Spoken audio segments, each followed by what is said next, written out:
Oh, Etsy, Etsy, Etsy, Etsy, what have you become? Don't buy on Etsy. Don't buy here. We cannot receive any money. Yeah. Is someone stealing your arts, designs, and crafts and reselling them on Etsy? And you want to know what can you do to protect your files? This video was requested by one of my followers, and she wants me to show you how to protect your files from being resold on internet. But in order to understand, especially in case of Etsy, why are they getting away with it so easily, we need to take a look at what exactly Etsy has become. This is just one of many listings on Etsy, and I was wondering what Etsy has to say about this. And this is a summary of their reply. Etsy is a global online marketplace focused on handmade items, vintage items, craft supplies, and handmade digital products. Please note that everything listed for sale on Etsy must be handmade by you, or vintage, or a craft supply. Regarding the listings mentioned, we will accept reports by original copyright and/or trademark owner. So in case of this, Netflix needs to be the one to report this listing. Let's see what other handmade items we can buy on Etsy today. So go on Etsy and type Microsoft Office, and you will see that you have multiple results where people are reselling Microsoft Office license keys. You also have Windows license keys. You have Envato Element accounts. You have YouTube subscribers. So if you need YouTube subscribers, Etsy is obviously place to go. You can buy subscribers, you can buy followers, you can buy likes, TikTok, Twitch, Instagram. You can even buy accounts as well. Then we have movies. So digital copies of movies being sold on Etsy. You have ChatGPT accounts. You have phones. So this is a vintage phone. Yes. You have unlocking services being sold on Etsy. You have screen protectors. Over 1,000 results for screen protectors. You have internet SIM cards. You have car radio codes. And of course, the one that I started this video with, you have Netflix premium accounts. And this one is one of my favorite listings, where actually on the image itself, they have do not buy on Etsy, do not buy on Etsy, do not buy here, we cannot receive any money. Buy this product by Telegram or WhatsApp. And then they have the phone, they have the link, they have all of this. And this is on Etsy. You can go right now on Etsy and check it for yourself. All of this is okay unless the original copyright or trademark owner reports it. I also asked Microsoft support team what they think about this. Just for fun. I want to see what they will say about this. And you know, something funny? The Microsoft replied to me, "What is Etsy?" So most of them, they have no idea Etsy exists. So why would they care? So this is completely on Etsy. Etsy is the one that needs to stop this, that needs to prevent this. Microsoft is not going to report Etsy because Microsoft doesn't even know Etsy exists. And another interesting thing I should mention, if you are my subscriber, then you know in my previous video, I mentioned Canva Pro accounts being sold on Etsy. So after my video and after my Facebook post in Canva official Facebook group, the next day, all the Canva Pro listings were gone. And now we are 1 week later, and I have been checking daily, and Canva Pro listings are coming and going every day. So they remove 20 and 10 comes back. So this is what we have today. So if you go to Etsy and search for Canva Pro Premium Lifetime, and if you compare that to my previous search results, we lost almost 90% of sellers. We still have this one, and we have this one, and we have this one. You see the beautiful image of Canva Pro account. So most of the sellers is gone, but they are gone for one day and then tomorrow they are back. So I would think that after Canva made official report to Etsy, Etsy would somehow block all the new listings from being made, but that is not happening. So Canva has to come every day on Etsy and check every day for new listings and report them. So if companies like Canva, Netflix, Microsoft, they cannot do this easily, they cannot remove sellers from Etsy, what chances do you have as a small artist whose art is being stolen? The key here is prevention and also proper preparation of your files before you put them online for sale. You need to adjust your products and content of the folders that will help you in case your art gets stolen. So let's see an example. Let's say this is your product and this is your product image. The main problem here is that you do not have any logo, you do not have any branding, and you do not have a watermark on your product image. And because of that, this is happening on Etsy. So this is illegal listing on Etsy from this Creative Fabrica bundle. And it's not just one seller. So if we scroll, you're going to see we have one here, we have another seller here, another seller here, another seller here. Do we have more? Another seller here. So you see we have multiple resellers from the Creative Fabrica bundle on Etsy selling it. And if you do not mark, so let's see this one. This is by original designer on design bundles. So this is the original image and there is no branding in this product. As a result, it's stolen on Etsy. So this is original, this is stolen. What if you put just logo? Is logo enough? Let's see. So this is now a game of spot the difference. So this is the original artist and this is stolen and being sold on Etsy. So do you see the difference? Let me show you that. So this is the original artist and this is the product image of a seller on Etsy. So original, Etsy, original, Etsy. Let's do that one more time. So this is original and this is being resold on Etsy. So not even logo is enough for some. So you need to use also watermarks. So do I have, let me see, do I have an image with watermark? Okay, so this is this seller. This seller already had multiple of his bundles stolen. So this is how he is posting the listings today with multiple watermarks across the main image, and also the main images, I don't know, can you notice, are shuffled. But let's see another problem here. So this listing and this listing here are exactly the same products, but this is by the original artist. So this is the original designer and you can clearly see the logo here and you can see the cover up of the logo here.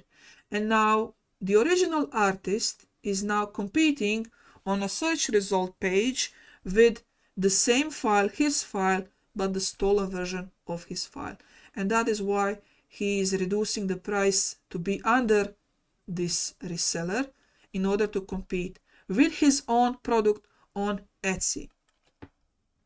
So see, this is original, this is original, this is stolen, this is original, this is stolen, this is stolen, this is original, this is all original. And now because of all the watermarks, you can easily spot the original listings of original artists and designers. But sometimes you see, in this case, this is the original listing image and this is the new version. You see original, stolen, original, stolen. And what you see here is just part of the scam. So after they download bundles from internet, what they do is they open Etsy store and start selling. And then they start YouTube channels where they are teaching you how to sell on Etsy and how they have great success. And they are showing you their income reports, but not the store. They never share the store name, which is normal. You're not supposed to share your store if you are trying to teach others how to sell in order to prevent people from stealing from you. but they are selling you the illusion that it is easy to make sales on Etsy. You just have to work hard. So the question here is, how are they getting away with this on Etsy, especially in this case? So in this case, you can clearly see that, I mean, if you sell this, send this to Etsy and you say, okay, so this is mine, this is theirs, this is clearly stolen. The problem here is the procedure of reporting something on Etsy. So after you report something on Etsy, what happens next is that seller has a couple of days or 10 days to either remove the product from the store, or they can counter your report. If they counter your report, in period of 10 days, you need to get a lawyer and you need to actually have a court case, and you need to give that number of the court case to Etsy in that period. If you do not do that, if you do not start legal procedure against this seller, then Etsy is going to release that product to that seller, and you are not allowed to make another report against that product listing ever again. So this, for some, is bad, but for some is good. It's good in case you are the original artist and your competition reports you and you counter, and they of course are not going to get a lawyer, and then that means your listing is free, you are safe. But in cases like this, if you don't get a lawyer, you have no option whatsoever. They're going to continue to sell your files. So in case of this situation here, in case of this seller on Etsy, there's nothing that can be done unless you get a lawyer. So the only way you can get this done is by hiring a lawyer. So you need to be proactive in multiple ways when it comes to protecting your work. So what can you do to protect your files? So this is a short guide how to protect your files. So the first thing, we're going to start with protecting your images. Your product images should have some clear branding. So use unique colors and design of the product images. Make sure that you place your logo. I know you just saw that it's very easy for them to cover up your logo, but don't make them too easy. And add watermarks. Try not to go overboard with watermarks. Don't put them too little, don't put them too much, but make sure that you put watermarks. Another thing that you can do is, and this is going to depend from case to case, if you can, do not show your image completely on the product images. Try to break them up a little. So in case, you can use watermarks, heavy watermarks, or you can do it like this. So if you want to showcase, for example, a zoom in version of this section of your art, do it like this. And by doing this, you are breaking up your original image. So they cannot steal your image from your product image. So that is just one way how you can protect your files. Next thing is files naming convention. Avoid using generic names. If you are selling on Creative Fabrica and design bundles, this is even stated in their rules. So you should not upload files with generic names. So your names should be unique and descriptive. And in some cases for SVG, you should also add SVG in the name of the file, because some users do not have program that is dedicated for SVG. So they do not get icon that the SVG file is an SVG file. They actually get icon of Chrome or web browser, whatever is default on their system to open SVG file. So that is also one way that you can make your files unique. But what I would suggest, and this is the best solution, is to add your name, your brand name, or if the name of the file is too long, then you can just add your initials. So it's a lion by Lucy Design. It's a red heart by LD. So by doing this, you are decreasing chances of you not being able to prove that the images are actually yours. Always add metadata to your files. If you are selling JPEG files, PNG files, SVG files, AI files. Some of these files, they have the ability that you can add metadata inside of it. Do not skip this part. If you are using Inkscape, if you are using Adobe Illustrator, if you are using Photoshop, you can actually set that metadata is default inside. So you don't have to write individually for every image if you do not want to. But at least, especially for SVG, at least have save as default. So use this feature in Inkscape and also in Adobe Illustrator or Affinity Designer as well. They have this. So you can set default metadata for any SVG file that you produce. So you can type the title if you want, date if you want. Maybe you can put, if you want this to be default for all the files, then you would put a year maybe. The name of your brand. What kind of license are you giving with this file? Who's the publisher? And then all of this you can leave empty if you do not want. But if you want to make a unique metadata for each file, you can type it here as well. But the main thing here is to have default. So whenever you are creating SVG file, that at least your name as a creator is here, your name as a publisher is here, so your brand name is here, and what kind of license rights are you giving to your files. So this is also very important. The next thing that you can do is add a README file. So this is a README text file that you will add in one folder, or even better in all folders. And this is just a note where you are playing on that emotional card of the buyer. So this has nothing to do with the seller. Seller has stolen your bundle and that's it. But now somebody is buying from that reseller. And if they open this README file, they will see your note where you are telling them your name, the name of your brand, the name of your store, and also a kind of a plead. If you purchase this from a different source than my brand, please report this to me. So this is also very important that you add in your folder. So add README file.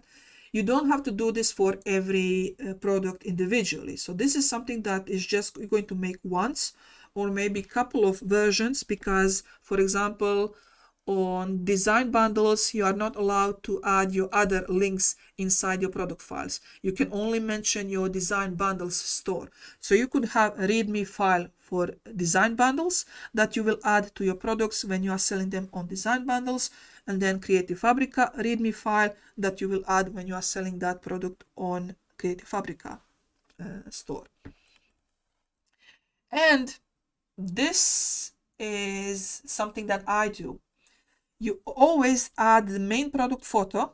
So you have to make the main product photo anyway, but have a version with your branding and license right, and then you include that in your folder. So this here, this section here is what I have that is always the same.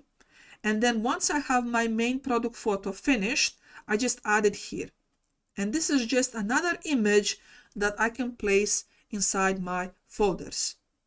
Once again, this is not to prevent sellers from reselling your files. This is playing on emotional card of the person who bought it from that reseller. So they report this listing. So they know that the listing they bought, they didn't buy it from the original artist, original designer. And another, this is a secret extra thing that you can do. So add a secret extra SVG file, and I recommend it to be SVG file. Open it, but don't make it obvious. Just make it a normal name. And in that SVG, add something like this. So this is just an example. In my case, I placed a maze. It doesn't have to be an actual image. It can be whatever. But this is just an SVG that will intrigue your buyers or their buyers to open it. And once they open it, they will see your message. So this is a bonus file to let you know designs you purchased are made by me. If you purchase this design from anyone other than Marina Art Design, please email me and let me know. So once again, all of this is playing on the emotional card of buyer. Now, you can say, what if none of this works? Yes, there is always case that none of this is going to work, but why make them easy? Why make their life easier? Add this, and I'm guaranteeing you 99% of these scammers are not going to go open your bundle files, search in bundle files what is included inside. They're not going to delete the README files. They're not going to delete the secret SVG image. You can even place it like this. Let's say that your listing has red heart. So that's one of the images included in bundle. You can put this as red heart version 1. So there is no way these resellers are going to click and open on this image and to see this warning that you are giving to the buyers of those bundles. If you are selling Canva template links, even easier, add it on the first page. So on the first page of your Canva template, add, this is done by me, this is my brand, this is where you can buy this template. If you did not purchase it from this and this and this location, please report it to me. So all of this is playing on the emotional card of the buyer. That's it. That's the end of this video. I hope it was helpful. I hope you learned something, and I'm sorry that this video took longer than expected. Maybe you will come up with your own solutions after you have seen my suggestions here.